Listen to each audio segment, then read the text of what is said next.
You are listening to The Brian Craig Show podcast, broadcasting from sunny South Florida. Brian is joined by his wife and co-host, Kathy. Follow Brian on social media at briancraigshow.com. And now, Brian and Kathy. Welcome to the program, everyone. I'm Brian Craig, always joined by my wife and co-host, Kathy. Thanks, everyone, for tuning in. So Ron DeSantis, we got to talk about Ron DeSantis while we can because his presidential campaign's about over. So True. It's not going to be very much longer until we're not able to talk about him. We got a lot to cover. Now, I just saw, I'm going to look into this. This is going to be very exciting.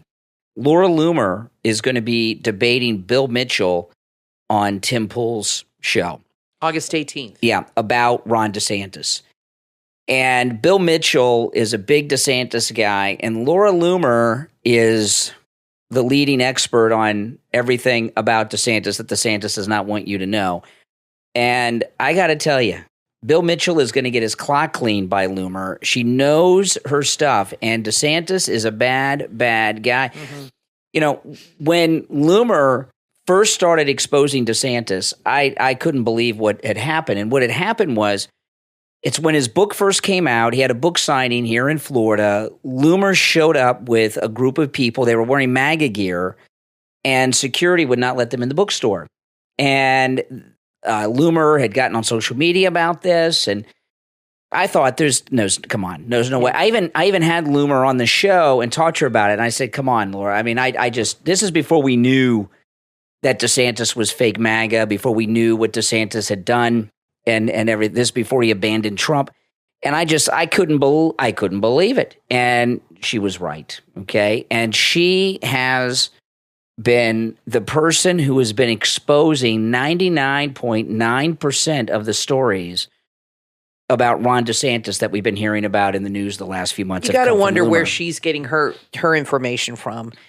We have said that she's kind of secretly working for Trump on the down low. She is. And we know that there are people working for Trump that have left the DeSantis camp that have given him a lot of information on DeSantis. Well, so I'm wondering if they're telling her, if she's in meetings with these people. Well, what's happened with Laura Loomer is President Trump offered her a job. Right. And Marjorie Taylor Greene and Laura Loomer do not get along for whatever reason. I don't understand, but they don't at all. And it caused a big uproar, and she is unofficially working for Donald Trump. I think that's very obvious. She has a lot of sources. She's based out of Florida. Right. She lives in the Villages, even though she's like the youngest person in the Villages. Oh. And the Villages is in Florida. Is she living with a guy in the Villages or alone? Do you know? I don't know what her living situation is, but she lives in the Villages. So she was running for Congress up there. Yep. So she's got a lot of sources. A lot of people give her information. She does investigate. You know, investigative reporters get information through sources. So she's got a lot of, and everything she's reported about Ron DeSantis has been 100% accurate. True. And it's terrible what this guy's like. He really had us all fooled. So when Loomer is on Tim Pool's show with Bill Mitchell is going to get, not only is going to get his clock clean, it's going to be humiliating. Now, he may not care because he's out there trying to get a lot of publicity. He was trying to get Roseanne Barr to debate him, and she said, why should I debate you? You're not famous. Nobody knows who you are. What is there for me to gain? Exactly. It's like Trump with the Republican debate on Fox. Exactly. And so now he's got this moment, and getting on the DeSantis train at this point is not a very smart career move for someone. Bill Mitchell was a big pro-Trump guy. And he was on Periscope back in those days. And she had said today, she tweeted that he deleted 9,800 or 9,500 tweets that were pro-Trump tweets in his feed because he wants people to forget that he built his entire brand on Trump. Now, she's kind of implying that he used Trump like DeSantis did. See, my theory on DeSantis is he never liked Trump. Never. When you saw that video of him with Matt Gaetz, when Matt Gaetz was working out before he got skinny, he said, we don't want to piss off his voters. Yeah. And he said it in a way that his tone was like he didn't want to be affiliated with us at all. You know what I mean? his voters? Like, why not the voters? Or, you know what I mean? DeSantis was describing MAGA people. Right, Trump MAGA, right. And then he used his children as props, wearing MAGA hats and reading them bedtime stories with Trump. He totally snowed everybody. Yeah. He has never liked Trump. He has never been on the Trump train. And Bill Mitchell, I think he was on the Trump train, but I think he made a switch. For whatever reason, he decided DeSantis was better. And you're right, he hitched his horse to the wrong wagon. And as soon as DeSantis is gone, this guy will have nothing to tweet about, just like we're talking about it now, because soon we won't have anything to talk about. No, hold on, Kathy. Because he's going to go away. No. What you said was inaccurate. Yeah. I said we're going to talk about DeSantis while we can because his campaign's about to end. That's what I meant. We will always have something to talk about. Well, no, right. I meant as far as DeSantis. There won't be much to say about him because he won't be relevant anymore. And I really wonder how he processes this. And I'd said to you today, I finally realized what one of his big mistakes was, other than running against Trump. That was the big one. His big mistake, I read this article today. I put it in your Facebook group, Brian Craig Show. Go to Facebook. I put a lot of good things up there. And they said that in Iowa, he's like basically moved to Iowa, right? He's been there for months between Iowa and New Hampshire, South Carolina. And they said people that have met him said he has the personality of paper, which is not good. Yeah. Paper is not full of personality. Here's the problem. He has spent so much time there that he's pretty much met everybody in the state, and nobody likes the guy. He should not be campaigning there at all. He should have campaigned from Florida and just flown in a couple times and left. But he's so ensconced there that the people have had time to get to know him too well. And they don't like him. In fact, that's the problem. He's too intimate with these people. Today, the Drudge Report, the front page story on the Drudge Report today is a DeSantis rally. And there's like 12 people there. I mean, Biden could draw a bigger crowd. It was an empty room. And those are all people that work for him. So this Loomer debate with Bill Mitchell on Tim Pool's show later this month is going to be brilliant. And what's going to happen with Bill Mitchell, and it's really unfortunate because I haven't watched Bill Mitchell in years. You know, those of you that have been with me for a while, I was on Periscope, which no longer exists. Right. It was a video platform that was put out by Twitter. Yeah. And Bill Mitchell was on there. And during the first, and I haven't watched Bill Mitchell since the first campaign, right? The first Trump campaign. And he was always very pro-Trump. So when the DeSantis campaign is over, all Bill Mitchell is going to have to hold on to is becoming an anti-Trump guy for the rest of his career. I mean, how's he going to go back? And it's a sad thing. And what happens a lot of times with people is they get this feeling, or maybe they even get an opportunity, that if you do this, I don't know what the deal is with Bill Mitchell, but these are the kind of things that happen. That if you start working for these people or promoting these people, once they get elected, you'll be in their circle. And that's what happens to a lot of people. It's what happened with Glenn Beck in the first campaign. He got involved with Ted Cruz because he thought, well, if Ted Cruz becomes president, I'll be sleeping in the Lincoln bed. All these kind of things happen. But then he did make a quick pivot. He's never recovered from it, though. But he made a quick pivot, and he tried to do it in a way where you forgot. Yeah. But he never recovered. But you're right. These people, they try to ride that wave with these politicians to elevate themselves. But the problem is, if you latch on to the wrong person. And, you know, if you really are convicted and you really believe that person is great, you're sticking to your convictions. But I don't believe that's the motivation here with most people. Well, they want to ride that wave and elevate themselves. But there is nothing on God's green earth that DeSantis can do to turn this around. The problem is he is not likable. Any interaction I have not heard one good report from anybody. Like you said, there has not been one good article. Everything's a disaster. Yeah. And any interaction you see with him on TV with people, you could tell he hates people. Yeah. He's very introverted, which is very surprising.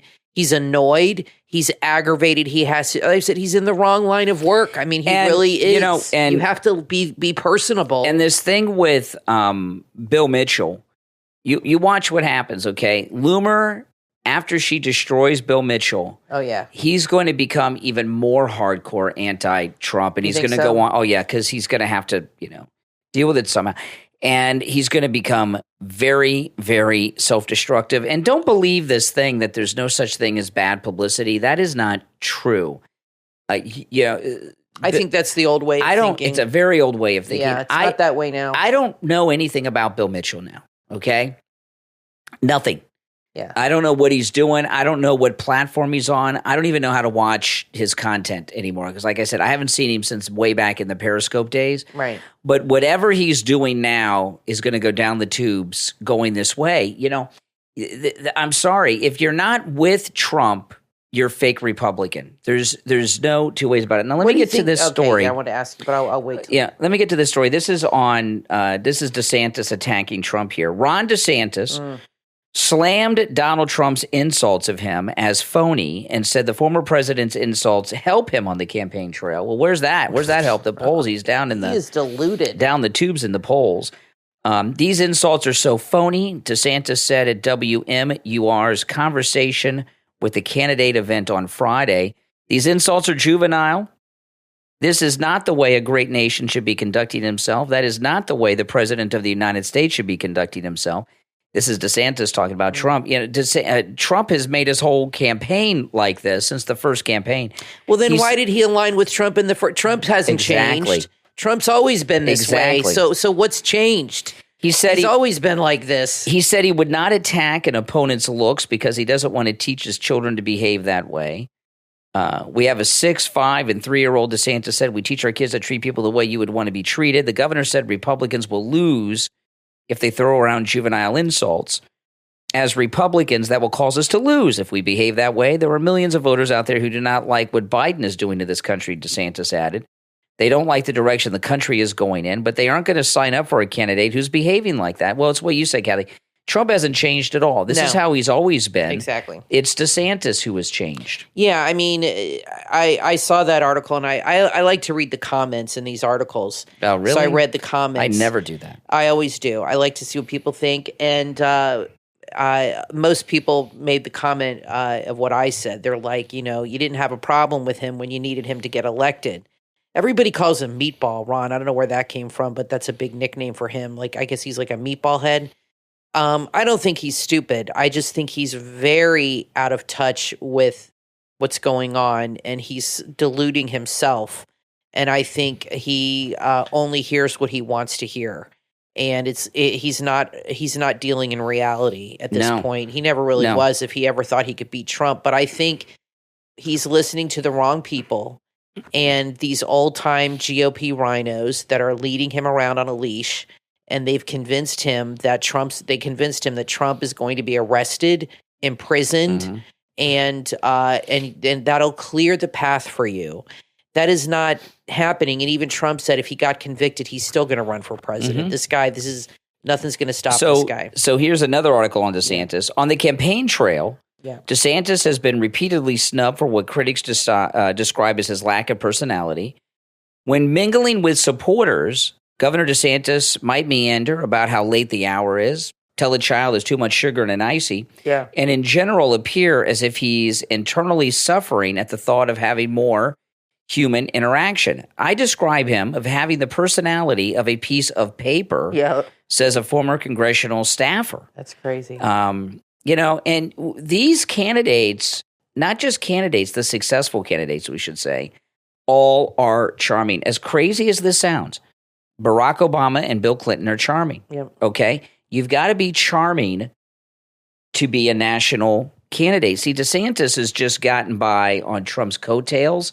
Remember, he was losing till Trump. So he didn't have to worry about these things when he had Trump behind him. Here's an article in Newsweek. Trump's full of charm, and a lot of people might laugh at that, but he really has his own charm. I think the way he is kind of charming in a unique way.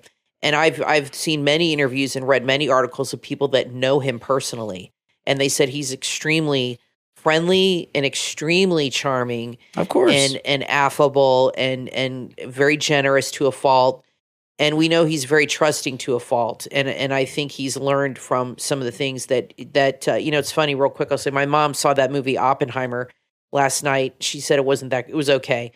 But she said Oppenheimer, I don't know too much about him, but he had all these people that elevated him in the beginning that were his friends, people in the government. And once they were done with him, they stripped him of his security clearance and they want nothing to do with him and they stabbed him in the back. And she said, it really reminded me of what's going on with Trump. And I said, Mom, I think Trump has learned there are no friends in politics. You just do not, it just doesn't exist. There's no loyalty. All they care about is themselves and elevating. But Trump is right. The Democrats stick together. Not so much anymore. They're having so? No. So here's an article in Newsweek. GOP nominee. He's not the nominee. He's a candidate. He's not the nominee. Newsweek, they call him the GOP nominee. Newsweek says GOP nominee Ron DeSantis. They're just stupid. Yeah, they're stupid. He's not the nominee. No. And it says this is Newsweek. GOP nominee Ron DeSantis was met with a large number of empty seats at a meet and greet in Iowa. Photos show the Florida governor hoped to resurrect his campaign at a number of events across the Hawkeye State this weekend. He visited Cedar Falls before he ate breakfast at the Vinton family restaurant before heading to a meet and greet at a livestock auction. But viral video showed on social media showed a small turnout for DeSantis's event. Tim Miller, a writer at the media outlet The Bulwark, shared an image on X, formerly known as Twitter, of what appeared to be a sparse crowd at the livestock auction. Since being shared on August 5th, the post has been viewed more than 935,600 times on social media. The image showed a few dozen sitting on the benches at the auction, with most of the venue empty. Wow. I mean, that's pretty bad. And I'm looking at the it's really empty. And the people that are there, I'd like to know who they are. Are those staffers that they put in the few seats that there are there? It's pretty, it's brutally bad. I'm almost embarrassed for the guy. The reason that is because no one's interested in Ron DeSantis. Well, and I think what I said is true. He's been in Iowa so much. He's met probably almost every resident there, and nobody likes the guy there. Yeah. It falls flat. And I think what happens is when they meet somebody, I think when you meet Trump, people that meet him, I think the way they meet him in person, his persona in person is even better than they thought it would be. They're like, wow, he is so nice. He's even nicer than I thought. When they meet DeSantis, it's a letdown. They're like, he's a real a-hole. Like, I thought he was a cool guy. He was a MAGA guy. I told you a jerk. I told you what happens. When DeSantis comes into an event, the first thing that happens is the people there are shocked at how short he is. Yeah, you did say that. And then they get the shock of his personality as such a bad personality, and you put the two of them together, and word spreads. See, in these early states like Iowa, they're not like regular these primary people in the early states are very full of themselves. They go to all the events because they get sucked up to by presidential candidates. Right. And they are very self-important in Iowa and New Hampshire in particular, South Carolina too, but mostly Iowa and New Hampshire. And when he has events like this and no one is showing up, he's done for. You saw him at a local restaurant here. Yeah, one of our sponsors. And it was packed. I wonder. Well, that was before he came out against Trump. I wonder if that was before he ran. I wonder if they would even invite him back. Yeah. And B, if people would turn out like before, because you said it was a packed house. I mean, it was like, it was insane. And not only that, it was they had a lot of security, like presidential security. And I'm getting phone calls and text messages from people I'd not heard from in years, asking if I could get them in. I got some people in, but I couldn't get everybody in. Now, the only reason I would go now is to see how few people showed up for him. That's the only reason I would go. There was excitement around him. Because he was on the Trump train then. He was on the Trump train. That's before he betrayed us. And he was very involved in Florida politics. He was on TV all the time. Well, he's the governor. He should be. He was very involved and seemed like really cared about the people here. And then you're really, what you're seeing is he's a man who really only cares about his own ambition. And he doesn't care about, or at least that's the perception for me, He doesn't care about being honest and being a man of conviction. He just wants to get to. He's like Hillary. He's just so driven to get to the White House. He doesn't care what happens to get there. That's right. So listen, guys, if you would like to support this program and all of my content, go to mypillow.com. Use our promo code Kane, K-A-N-E, at checkout and buy something. You can take advantage of all the specials at mypillow.com with our promo code Kane at checkout, K-A-N-E. The MyPillow 100% Giza Cotton Dream Sheets that Kathy and I sleep on every night. We have several sets of these. In fact, Kathy just changed the sheets today. Yep. Are 50% off. And the 100% Giza Cotton Dream Sheets from MyPillow, this is the finest cotton in the world, and it perfectly regulates your body temperature year-round. Here in the heat of the summer, you're the perfect temperature. In the wintertime, the same thing. They're absolutely amazing. They come in every mattress size and many different colors and patterns. So go to mypillow.com and order your MyPillow 100% Giza Cotton Dream Sheets. Again, they're 50% off, but of course, you can use our promo code Kane on any special you see there. And it's a great way for you to support all the content I bring to you, all right? The radio show, the podcast, my YouTube channel, and believe me, Mike Lindell and his crew at mypillow.com know and appreciate you guys because I talk to them weekly. I saw Mike Lindell a couple weeks ago at Turning Point, and I introduced myself, and he is very grateful to the listeners in this audience for the incredible amount of support that you give him by using our promo code Kane at checkout, K-A-N-E, at mypillow.com. We're going to take a quick break and be right back. Have you thought about starting your own business? Maybe you're already in business and looking for a new opportunity. Then order your copy of How to Start an Ignition Interlock Business, available online at theinterlockbook.com. Whether you're a seasoned entrepreneur or just starting out, this ebook offers invaluable insights and methods to ensure your ignition interlock business flourishes while prioritizing public safety with various ignition interlock services. With How to Start an Ignition Interlock Business, you'll learn how to find the right ignition interlock partners, how to decide on the best business model, and understand various types of services. You'll discover how to analyze potential service center locations, how to streamline business operations, and how to navigate the process of applying for the right business licenses. This downloadable ebook is packed with exclusive, indispensable information you will not find anywhere else. Don't wait any longer. Take advantage of the opportunity and order your copy right now. How to Start an Ignition Interlock Business, online at theinterlockbook.com. Share the link on all of your social media so your friends can take advantage of this opportunity too. theinterlockbook.com. The new book from author William Thien is now available on Amazon and BarnesandNoble.com. The Dream Chip. In The Dream Chip, meet David O'Rourke, an intelligence agent turned uploader for the TimeLink Corporation, a futuristic technology company. His mission? Capture the thoughts and memories of the deceased and store them in the Will of Memories, a protected vault of supercomputers. But there's more to the TimeLink Corporation than meets the eye. They're also the creator of the Common Council software program, which empowers citizens to have a say in government decisions. This revolutionary system threatens the power of a group known as the Civocrats, who are determined to maintain their control at any cost. As tensions rise, their leader organizes a mob to attack the TimeLink Corporation. The fate of the future is hanging in the balance. The Dream Chip takes you on an adventure filled with technology, political intrigue, and the power of human memory. Order your copy right now on Amazon and BarnesandNoble.com. The Dream Chip from author William Thien, and uncover the secrets that lie within. August is an absolutely wild month of entertainment at Riddle's Comedy Club in Alsip, Illinois, the southwest suburb of Chicago, with their sizzling Saucy Sundays lineup. Straight from St. Louis, the sensational violinist Belle will set the stage on fire. But that's not all. Prepare for an unforgettable headlining performance by the incredibly talented Styx, hosted by the one and only Brandon Hot Sauce Glover from Comedy Central and HBO Max. Brace yourself for non-stop laughter, as Saucy Sundays features one of Chicago's funniest comedians that's guaranteed to leave you in stitches. This is an epic lineup. You can get your advance tickets now at Eventbrite.com. Just search Saucy Sundays. Tickets are also available at the door. Saucy Sundays are events to remember at Riddle's Comedy Club. Get ready for laughter, music, and unforgettable performances. Go to Eventbrite right now and search Saucy Sundays. Doors open at 7 p.m. Show starts at 8.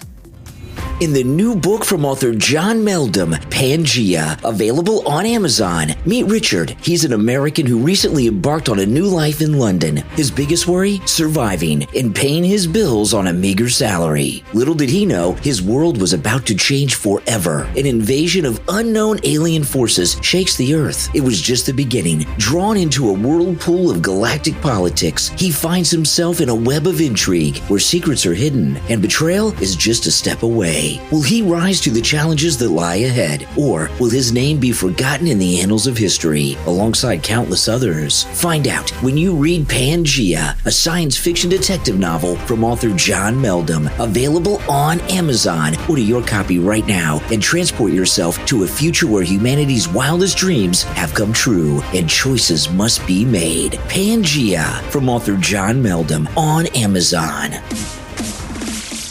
You are listening to the Brian Craig Show podcast, broadcasting from sunny South Florida. Brian is joined by his wife and co-host, Kathy. Follow Brian on social media at briancraigshow.com. And now, Brian and Kathy. Welcome back, everyone. I'm Brian Craig, always joined by my wife and co-host, Kathy. So over the weekend, I did a YouTube live stream, which you guys can go and check out. And I went over some very troubling things I found out about Vivek Ramaswamy. And I'm going to share just a couple of them here on the podcast right now. I've received a lot of feedback on this, mostly people that are like shocked and are like done with Vivek Ramaswamy.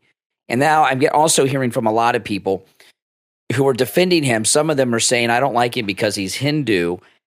I don't even know what Hindus believe, honestly. And it's Hinduism is very strange to me. I don't understand it. That has nothing to do with why I don't support him. Although the things that I found out about him are just shocking. And the reason I've brought this stuff up with Ramaswamy, this guy's come out of nowhere, and all of a sudden he's being elevated. You've always said that. We don't know anything about him. So what I did is always question things. So what happened at the end of the week, Patrick Bet David at Valuetainment, big shot guy, and I like Patrick Bet David. He does a lot of interesting interviews. He did a town hall with Ramaswamy, and I watched it Saturday morning, really early in the morning. And Ramaswamy seemed very strange, and it was just odd. And when I was up close and personal with him at the Turning Point, and he's a little strange in person too. He's a little strange. But we don't know who this guy is. We know very little about him. Yeah, he came out of nowhere. And in my YouTube live chat room, every once in a while, people will say he's backed by Soros, and I haven't really looked into it. And the reason I haven't looked into him is because he's so low in the polls, he's not really relevant. Right. And he's being elevated to a level far beyond where his poll numbers would justify. I agree. And after he did this town hall with Patrick Bet David, I'm like, well, let me look into this guy. And so I just want to share two things. And I went over a lot more. If you go to my YouTube channel, Brian Craig Show on YouTube channel, you can watch the video. It's a short. The video is only 25 minutes. It's just about Ramaswamy. I did a quick live stream on this over the weekend, and this is a video of Ramaswamy talking about his Soros connection, and this sets off fire alarms. Let me share this with you. What is my connection with George Soros? Answer: none, zero, indirect, direct, zero connection with George Soros. Why are people asking this question? It's because back in 2010, by the way, long before George Soros had completely fallen off the deep end and gone into these progressive causes. By the way, that's not true. Not true at all. George Soros has been involved in these left-wing wackadoodle things his entire life. Yes. And his troubling history goes all the way back to the Second World War. But Ramaswamy, because he's younger guys in his 30s, to him, 2010 is like 150 years ago. Right. But and it tells you how little he knows. But anyways, it's not that long ago. It's 13 years ago. Let me replay this from the beginning, and then he drops the big bombshell. What is my connection with George Soros? Answer: none, zero. Indirect, direct, zero connection with George Soros. Why are people asking this question? It's because back in 2010, by the way, long before George Soros had completely fallen off the deep end and gone into these progressive causes, funding these disastrous, toxic prosecutors who were soft on crime, who I've also railed against.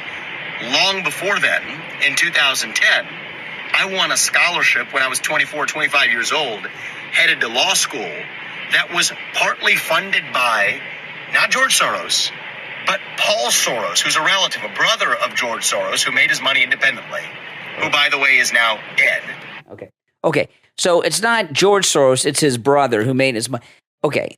And the way I described this on my YouTube video over the weekend, because it was George Soros's brother, not George Soros, who paid for his graduate school. Oh, you're doing business with Hunter Biden, not Joe Biden. Oh, okay. Here's the diamond, and here's the seat on Burisma. That's so ridiculous. And then another thing about him that obviously we know he's a billionaire, which is fine. It's America. Right. But in 2010, he couldn't afford graduate school, and now he's not even 40, and he's a retired billionaire. Very strange. And he made his money in the pharmaceutical industry. Yeah. Since when are MAGA people such big fans of people from the pharmaceutical industry after everything we've been through the last few years?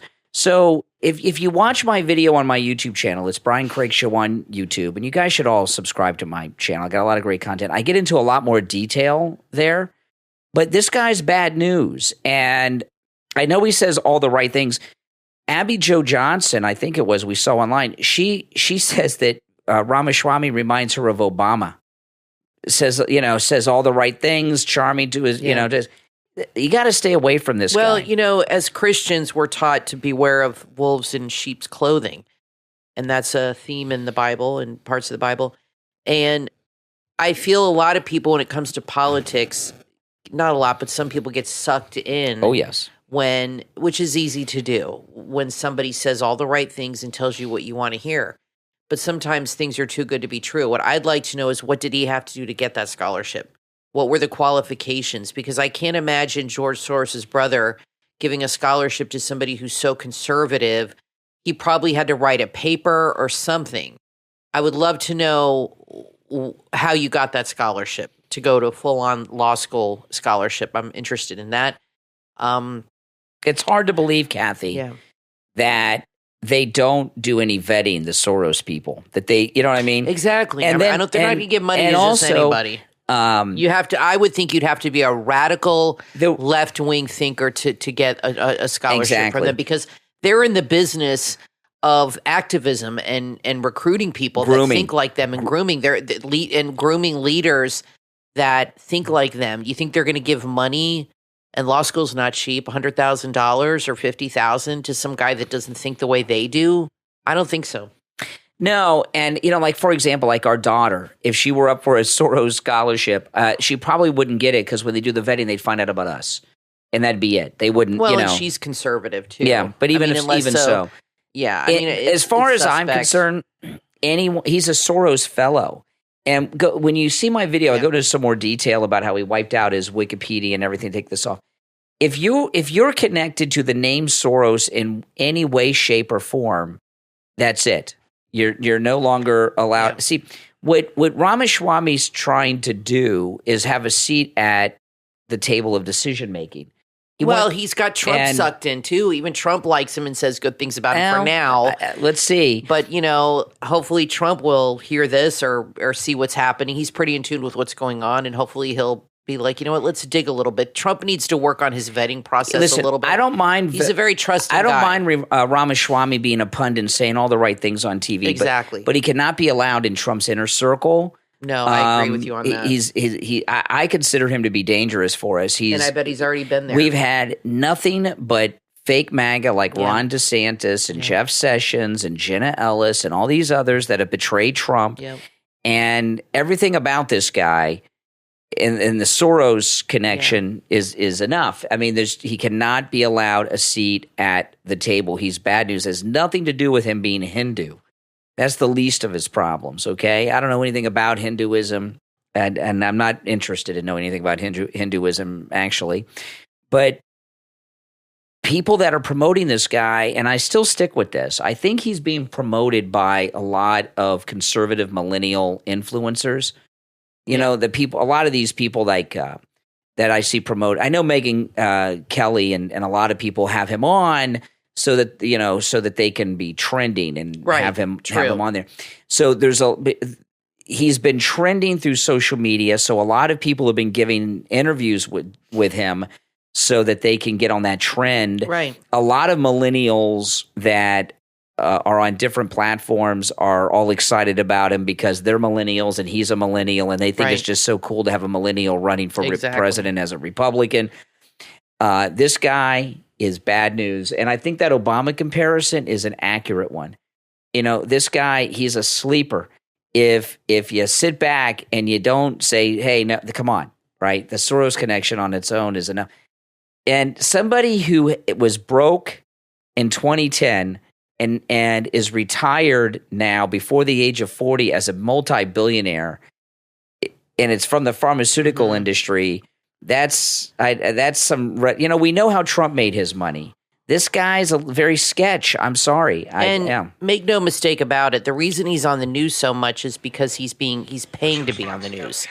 Those are paid infomercials. I don't know about that. I think that's a safe assumption that a lot of stories on the news are there because they're being, paid to be there. It's like an advertising, like a commercial. I would not be surprised if he is buying his time. You've said that to me about other people. That he is buying his time for those segments. I know people do that. Maybe he is too. I don't know that Ramaswamy's doing that, but I know other people have. Maybe he did it in the beginning. How else did this guy get on these platforms? How else did he make a name for himself? Just some guy out of nowhere. Maybe that's what he was doing at the beginning. Yeah. A lot of people run for these offices because it allows them to get on television and to be at debates and to be involved. It gives them a platform and it gives them national attention. And that's why they do it. I want to talk about this Mike Pence, but he's a real scumbag. He's just showing more and more of his true colors. He's got a new line of clothing out, and the slogan is "Too Honest." TOO, too honest. That's what it says on the T-shirt. That's his slogan, that he's too honest. Oh my! There is anybody who has to tell you they're honest is dishonest. Yeah, he's a liar. The thing with Mike Pence. Yeah, for him, he's in the same boat as DeSantis. He is unelectable forever. Okay, Mike Pence. He's unelectable forever. And there's this whole industry that's being created, of which Pence is a part of, Chris Christie is a part of, where people make a living just trashing Trump. That's their whole thing. And the reason that there are backers behind Pence, because he's got backers, they want him to be – see, they thought Trump was going to do all these debates. So the problem that they never-Trumpers have with Trump is they hate him so much. They don't understand what he's really like. They think he's like this terrible stereotype they have, and they think he's a pathetic, insecure man who couldn't turn down an opportunity to be on television. So they thought that he was going to do these Republican debates with all these loser candidates, and he would have DeSantis, Pence, Chris Christie going at him the whole time, beating up on him, and he would lose. He better not do it because Fox is begging him. Oh, yeah. I read an article that Thursday, apparently on Fox, they spent the whole day just talking about why Trump should do the debate. Yep. They're begging this guy to do it. And here's the deal. If I was Trump, he's a businessman. I would go in and say, look, you want me to do the debates? You're going to carry my rallies for the next year, no matter what. I don't even think you should do it then.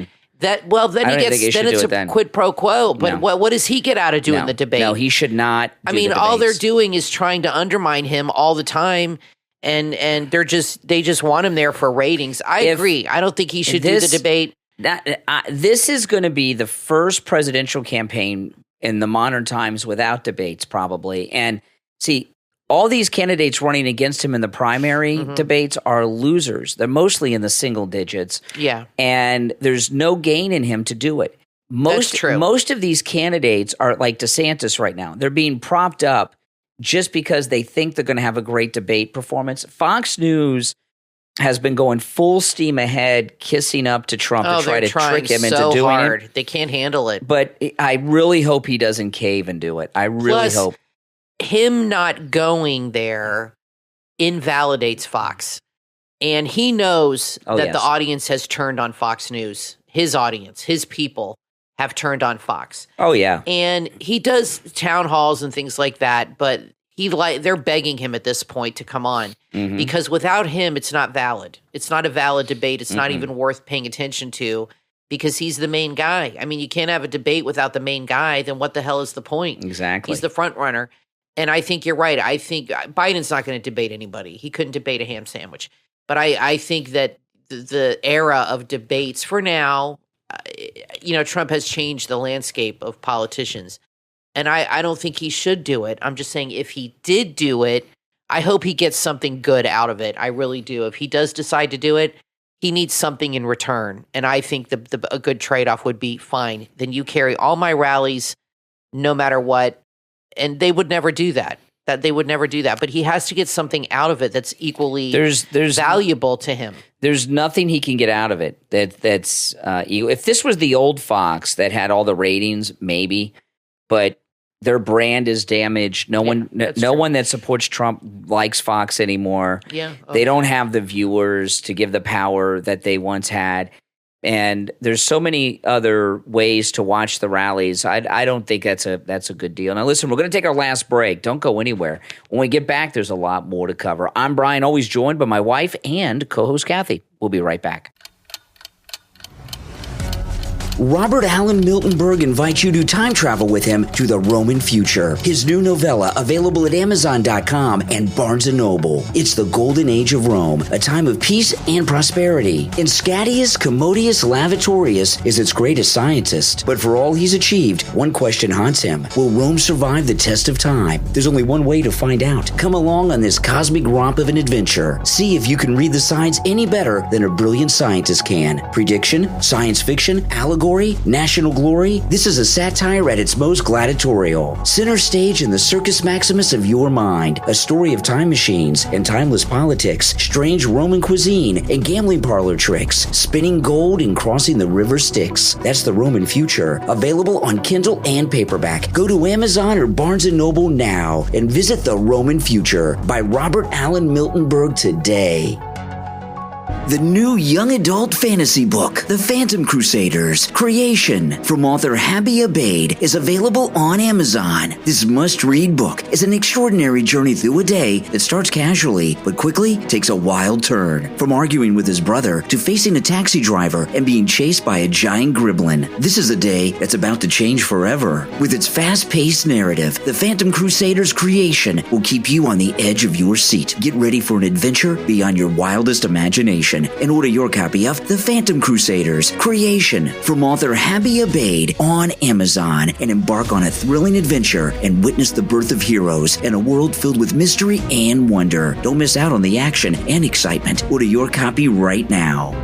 Calling all young adventurers and curious minds. Get ready for a learning experience like no other with Teaching Time for Kids, interactive learning for 6 to 10-year-olds from author Mai Lee. Available now on Amazon. Learning is an exciting journey, and this book will take you on new adventures filled with fun facts and quizzes at the end of each section. Quizzes aren't just for school. They challenge your comprehension skills and help you retain essential knowledge throughout your academic years. With this fun book, you'll discover amazing animals, volcanoes, different types of weather, and more. Plus, discover the fascinating stories of former U.S. presidents and the world of sports. This book is just the beginning of your learning quest. Stay curious and open-minded to find the fun in all information. Grab your copy now and begin an educational adventure the whole family will enjoy together. Teaching Time for Kids, interactive learning for 6 to 10-year-olds from author Mai Lee, where learning becomes a thrilling experience. Available in paperback, ebook, and audiobook on Amazon. Order your copy right now.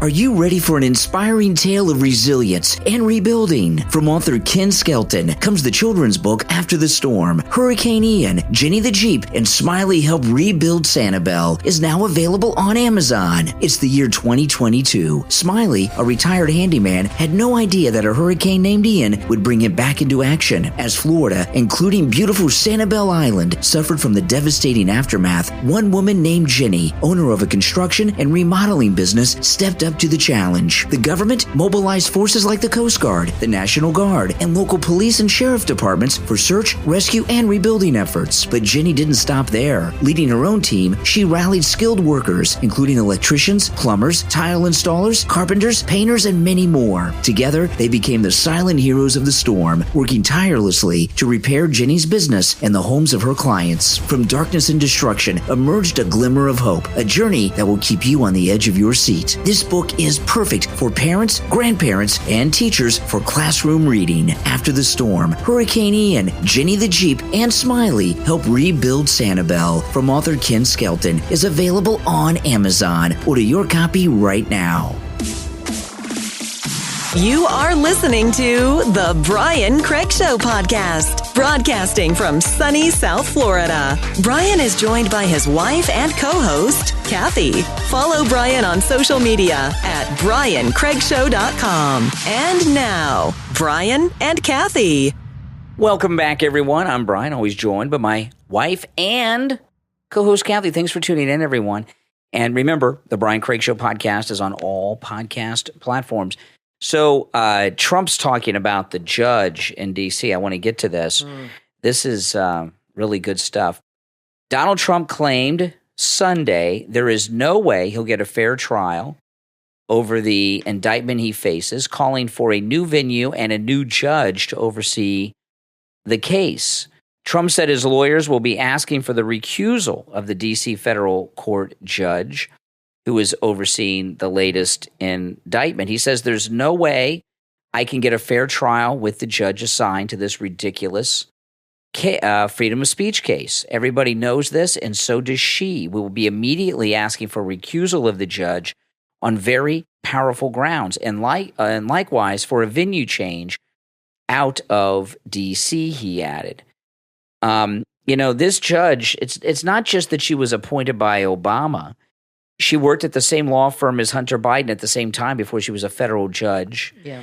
And, no president can get a fair trial because judges at the federal level are appointed by presidents, and at the local level, they're elected officials.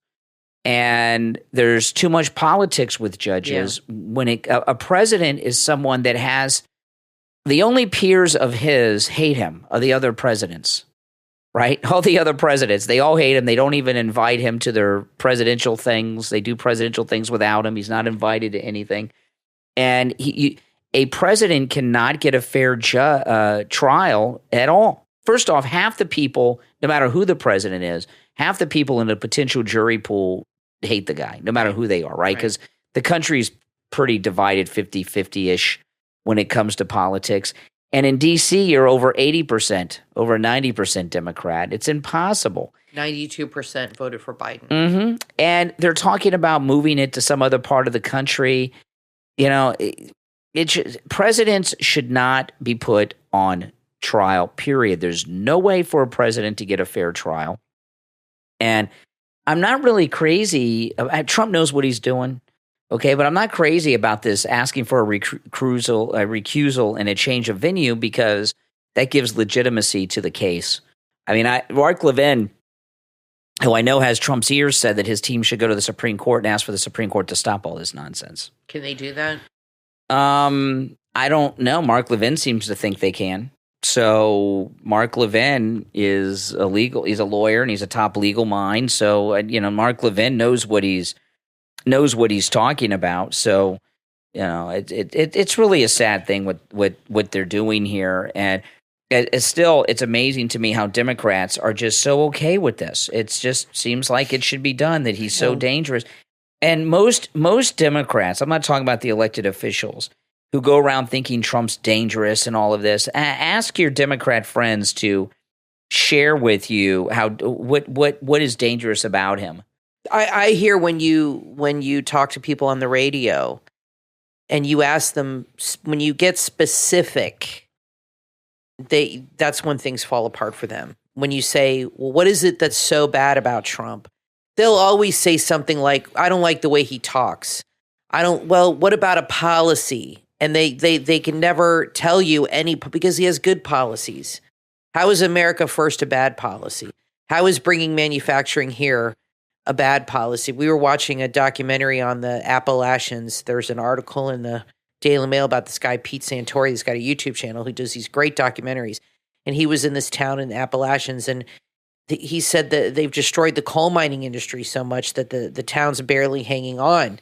And he said what the town needs is a factory here. He said if we had a factory, all the young people, they all have drug problems, and they all live off the government. That's what the government wants. They want you to be unmotivated and to just live off them and stay stoned and just vote and keep them in power.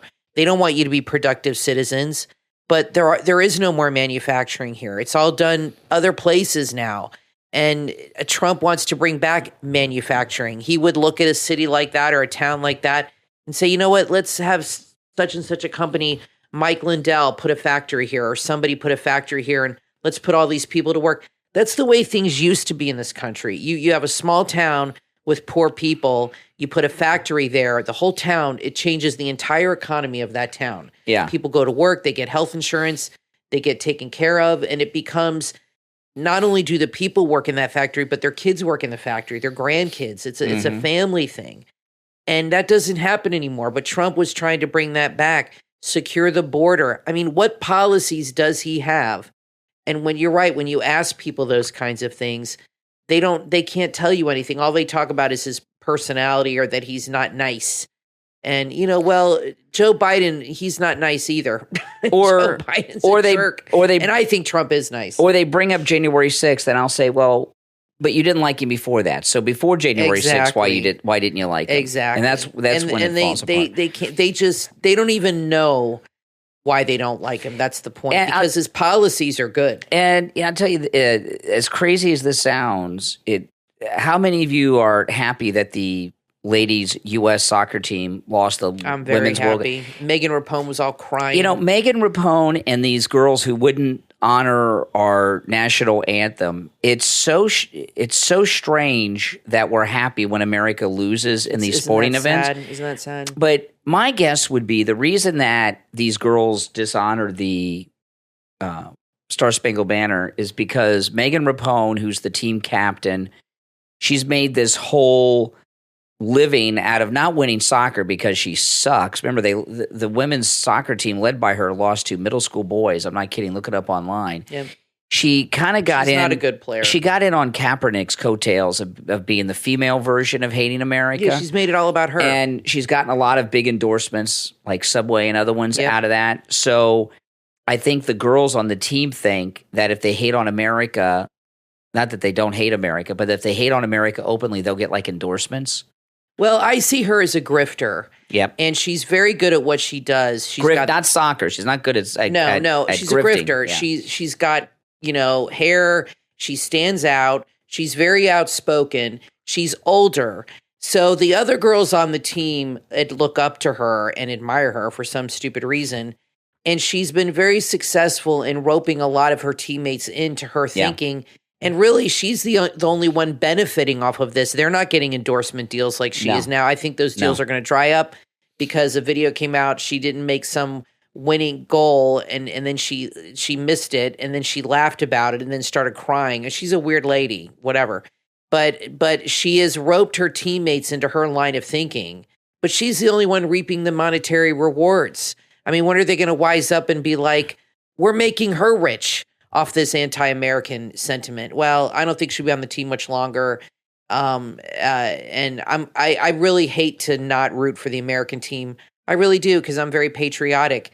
But I didn't want them to win either. Well, they're not America. And I don't feel bad about it. If one of those girls on the team would have come out and did the right thing with the national anthem, even though they still would have lost, she'd have all the endorsement deals right now. People would be doing endorsement deals with her.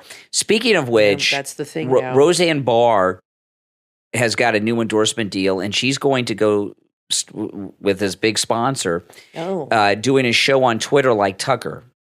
She's going to have her own Twitter show like Tucker Carlson does, that'll be and good. she's got a big financial backer. Wow. And I'm really excited about this. I love Roseanne Barr. I've always loved Roseanne Barr. Is she going to do interviews? I'm sure she will. The first time I ever heard of Roseanne Barr was on Rodney Dangerfield's Young Comedian special. She's very funny. He introduced her, and I was like, this is the funny. Where's this woman been? She's so funny. She reminds me of like a female Don Rickles. Yeah. You know she's what I mean? very, like just very very good. acerbic but funny. She's in a fun, very sarcastic. Oh, yeah. She's very good. Yeah. Naturally funny. She's brilliant.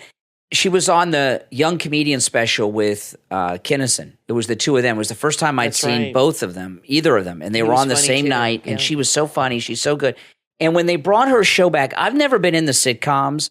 So I did not watch Roseanne, the original Roseanne. But when a couple years back, when they brought it back with Roseanne, I watched it the brief time that she was on it. And it was the most relevant sitcom. It was very good. Since maybe like All in the Family, or maybe even more relevant than that.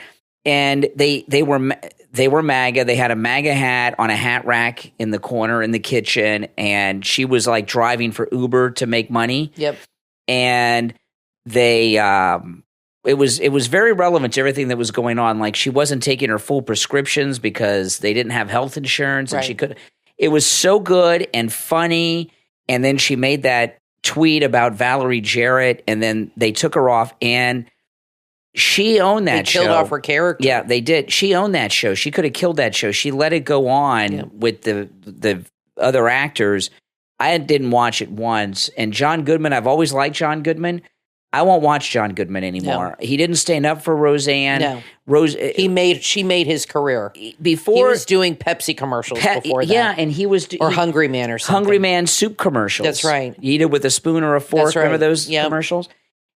She made him famous and rich, and he didn't have one good thing to stand up for Roseanne when the network, who wanted to get rid of her anyway, and she got fired from that job on ABC. It was reported that Michelle Obama personally called the president of ABC. Can you imagine? Well, at the time, I don't know if she's still the head of entertainment was a black woman. I don't know if she's still friends there. With Michelle Obama, and she's the one who made that call.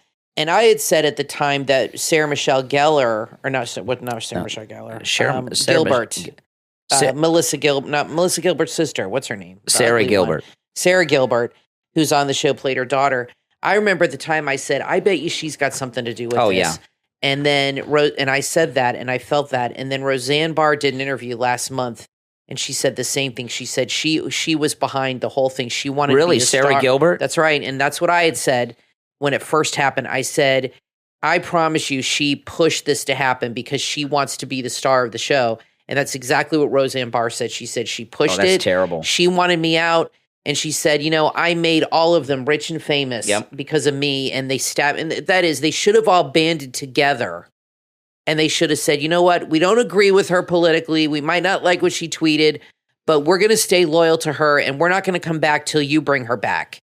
And maybe they would have canceled the show, or maybe they would have said, all right, we'll bring her back. But they should have done that. And it's just like I said, there is no loyalty anymore. People look out for themselves. And when you got millions of dollars in front of people, they're going to make decisions based on that. They're going to say, oh, Roseanne who? You know what I mean? Or they say, look, and the show went on, I think, for another 4 or 5 years. I don't know. I never watched it, but it went on without her for a while. But I'll tell you what, I will watch Roseanne Barr's show on Twitter. And I'm really looking forward to that. And this new trend that's starting with the two of them on Twitter, we're in for a new age of media that we don't even understand yet. There's what's happening on Twitter is changing everything. Tucker and now Roseanne, who's going to be next? It seems like Elon Musk is building some kind of new media empire where he's having these big, famous heavy hitters do like shows on Twitter. Tucker's doing interviews. She's going to do interviews. Well, what's going to happen, guys, I know you guys don't want to hear this, but Rumble's going to become irrelevant because the top people that would normally find themselves on Rumble are going to go to Twitter, because Twitter, you got Elon Musk who's out there recruiting these big names, but Twitter reaches so much more many more people than everything. I just wish he never changed the name. It's not going to stick. I don't. And it was stupid. Stupid. It's always going to be obsession with X. No, it's always going to be called Twitter. SpaceX. He's got a thing with the letter X. Yeah, it's stupid, and everybody calls it Twitter. He could have changed the logo and made the bird more realistic or something cool like that, or done something with the logo to make it more his. Everyone still calls it Twitter. We all call it Twitter. I mean, that's just. I don't think this will stick. I think he'll go back to it and say, it was just experimenting. But what's going on with the media, with Tucker now Roseanne, there's a big change coming, and it's happening right at the right time because when the summer's over, we get into the fall is when the presidential campaign goes full swing. Trump says in October the rallies are going to start hardcore. Yeah, he's kicking it up in October. And with what's going on Twitter now, this is huge. And I think a lot of people that have gone over to Rumble, like Don Jr., will be doing shows on Twitter. If you guys have extra money, like $5, $10, Trump has a legal defense fund, and donate to him. And they've spent $40 million on legal fees. And I watched an interview with his lawyer on the news the other day, and she was talking about they've spent $40 million. She said his lawyers need lawyers because they're going after the lawyers. And she said what they're trying to do, part of their strategy is trying to bankrupt his funds and make it spend everything on legal fees, so he has nothing to campaign on. Wow. And she said that's part of their strategy, what they're trying to do. So I think that's, it's got to be frustrating. She said, but she also said what they don't seem to understand is he's independently wealthy. He's not like DeSantis who's dependent on donations, but it's still good to donate and help if you can. I'm sure every little bit helps. Well, I want to take a moment to thank our Patreon supporters for their support of us. And your support helps us out a lot. It makes the show possible. And those of you that are Patreon supporters, there's a new feature that Patreon added recently that I've been taking advantage of, as has Kathy, where it allows us to make videos just for our Patreon supporters and upload them. And Kathy and I have both been uploading a lot of videos up there that are available just to Patreon supporters. So make sure you guys check those out. And, of course, Patreon supporters have access to commercial-free editions of all the podcast episodes. And our top Patreon supporters get a live, on-air thank you shout-out on every episode. So the names you will hear now are our top Patreon supporters. I want to thank Andrew and Connie, Christine, ETW, Chuck, D, Pamela, Rick, Nick, Wesley, Macho, Rome, Wisconsin, Mike P., Melissa, Richard, David, Heather, Arctic Fox, John, Paulette, and Carlos. These are our top Patreon supporters. Thanks so much. And if you'd like to become a Patreon supporter, there's a link in the episode description and on my website, briancraigshow.com.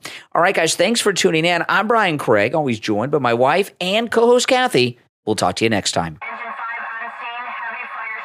Brace yourself for an unforgettable journey into the heart of heroism with From Flames to Valor, a firefighter's journey. The new book from professional firefighter, deputy chief, and author Jose L. Barrios. In Flames to Valor, step into the boots of a true hero as you traverse the world of firefighting, a world filled with danger, courage, and sacrifice. Follow along as they face roaring infernos, risking everything to save lives and protect their community. You'll witness the human side of heroism as they navigate through challenges, proving that true valor lies not in bravery, but in resilience. This must-read book will leave you breathless and inspired, reminding you that heroes are not born, but forged through determination and unwavering spirit. From Flames to Valor, a firefighter's journey, from author Jose L. Barrios, is available on Amazon and all major online booksellers. Order your copy today and experience the heart-stopping, heartwarming tale of what it truly means to be a hero. Order your copy right now.